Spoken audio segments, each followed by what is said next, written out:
आपल्या सर्वांना जागतिक योग दिनाच्या मी खूप खूप शुभेच्छा देतो।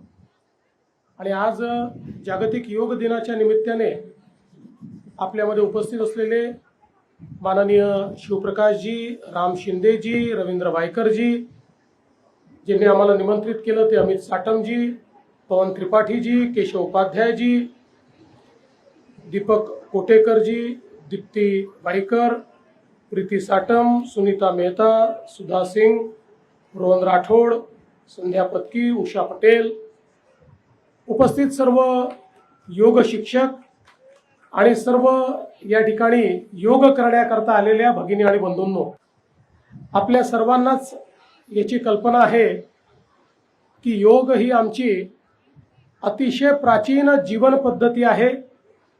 ही आमची अतिशय प्राचीन अशी चिकित्सा पद्धती आहे।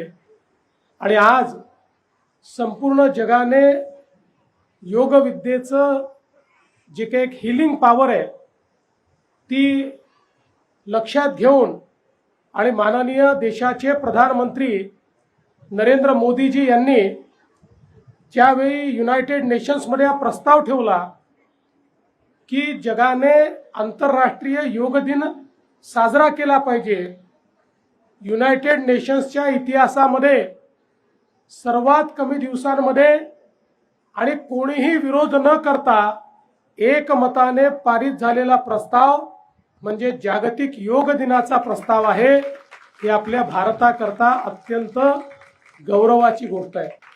आज आपल्याला कल्पना आहे युनायटेड नेशन्समध्ये योग चालले आहेत, जपानच्या मंदिरातही योग चालले आहेत, चीनमध्ये, युरोपमध्ये, अमेरिकेमध्ये, ऑस्ट्रेलियामध्ये सगळीकडे जागतिक योग दिनाच्या निमित्ताने योगासनं चालली आहेत।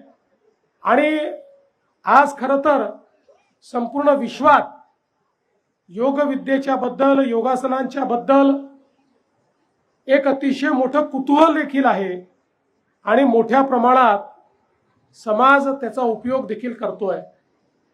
योग विद्येचं सगळ्यात महत्त्वाचं जर काही असेल तर केवळ या विद्येने शरीरावर फोकस केलेला नाही, तर शरीर, मन, आत्मा या सगळ्या गोष्टींचा एकात्म विचार हा योग विद्येमध्ये केलेला आहे। आणि म्हणूनच व्यक्ती केवळ शरीर नाही आहे, तर व्यक्ती आत्माही आहे, व्यक्ती मनही आहे। आणि हे सगळं मन हे या सृष्टीशी जुडलेलं आहे। एक वेगळं बंधन आपलं या संपूर्ण सृष्टीसोबत आहे। योग विद्येच्या माध्यमातून ते बंधन किंवा तो जो कनेक्ट आहे हा आपण रिकनेक्ट करण्याचा प्रयत्न करतो। आणि म्हणून शरीरावर तर त्याचा परिणाम होतोच, पण सर्वाधिक परिणाम आमची जी इंटरनल हिलिंग पॉवर आहे, आमचं जे मन आहे, आमचे जे विचार आहेत याच्यावर त्याचा परिणाम होतो। आणि म्हणूनच आज आंतरराष्ट्रीय योग दिनाच्या निमित्ताने मी सर्वांना शुभेच्छा देत असताना आपण सर्व लोक निरोगी राहूया। आणि सर्वात महत्त्वाचं, आज आपल्या देशात आणि जगात सर्वाधिक जर आपल्याला त्रास देणारी गोष्ट काही असेल तर ती लाईफस्टाईल डिसीजेस आहेत, नॉन कम्युनिकेबल डिसीजेस आहेत। आणि या लाईफस्टाईल डिसीजवर किंवा नॉन कम्युनिकेबल डिसीजेसवर सर्वात उत्तम आणि रामबाण उपाय हा योग आहे।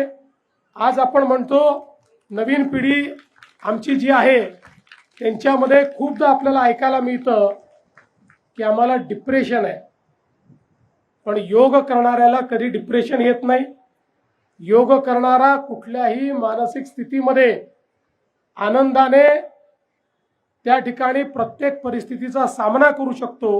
आणि म्हणूनच आपल्याला आपल्या भविष्यातली पिढी घडवण्याकरता देखील या योग विद्येचा प्रचार आणि प्रसार केला पाहिजे। मी पुन्हा एकदा जागतिक योग दिनाच्या निमित्ताने आपल्या सर्वांचं मनापासून अभिनंदन करतो। अमितजींनी या ठिकाणी मला निमंत्रित केलं त्याबद्दल त्यांचे आभार मानतो। आणि सर्व योग शिक्षकांनी अतिशय सुंदर अशा पद्धतीनं आपल्याकडनं योग करून घेतले त्याबद्दल त्यांच्या सर्वांच्या प्रती कृतज्ञता या ठिकाणी व्यक्त करून मी माझे 2 शब्द संपवतो. धन्यवाद. जय हिंद, जय महाराष्ट्र.